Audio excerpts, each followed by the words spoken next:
This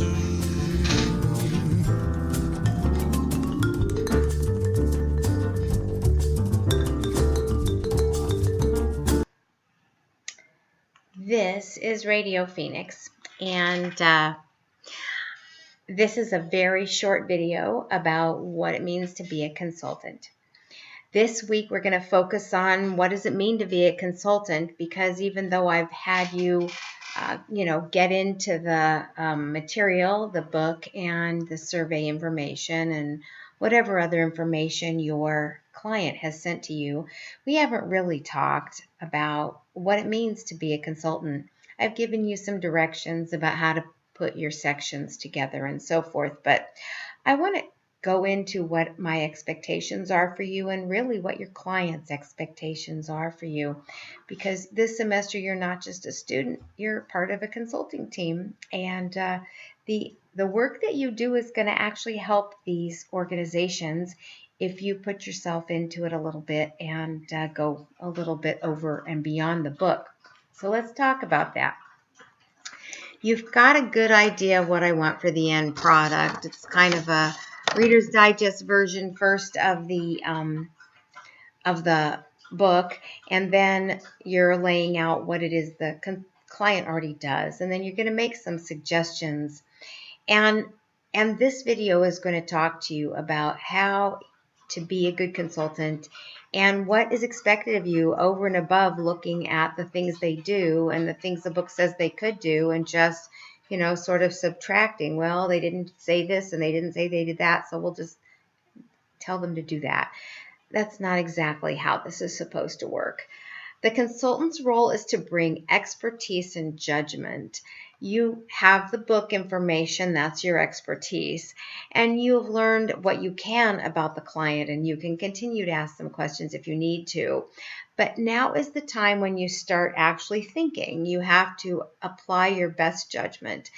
Look at everything you know about them and everything the book says would be a good idea, and figure out which of those things from the book apply and which don't apply. Some of them won't apply to your client at all.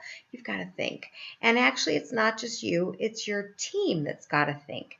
The reason I've asked you to meet every single week during the semester is because even though you can divvy up the writing somewhat, each time you decide what you're going to write about in terms of recommendations, your group needs to actually chat it out because it's a brainstorming session. There's nobody that's telling you. You guys have to think about what do you know about your client and how do these things apply to them. Some of them will, some of them won't. Please do not recommend the ones that don't even apply to your client. All right, so this is the time to think outside the book.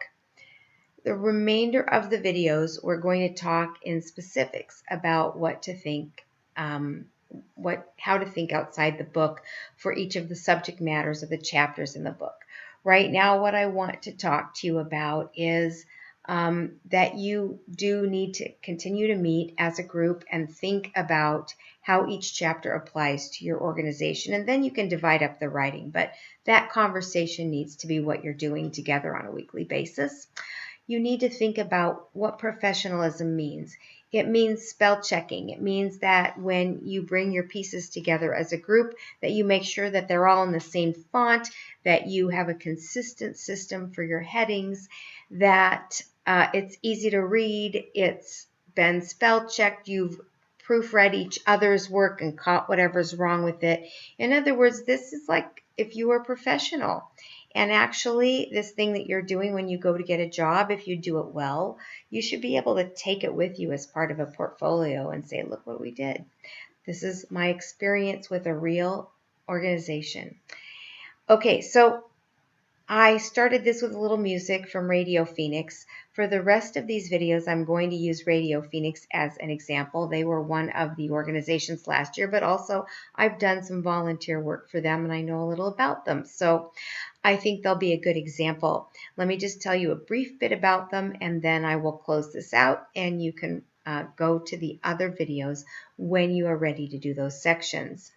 So first of all, they are a totally volunteer-run organization with one exception. They have one paid employee, and that happens to be the volunteer manager. The other 40 people who work there are all volunteers, and they don't get paid a thing.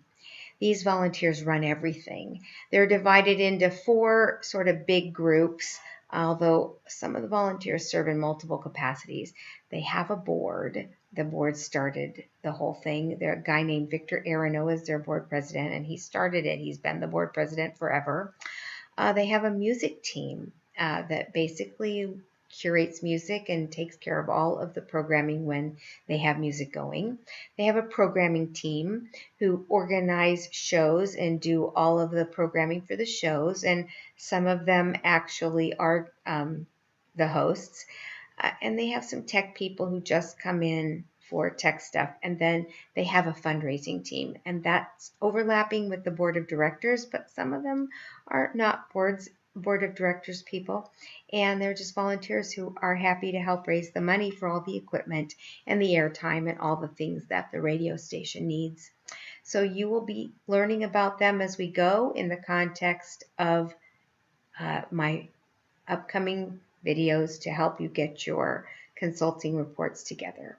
All right, we'll see you in the next one.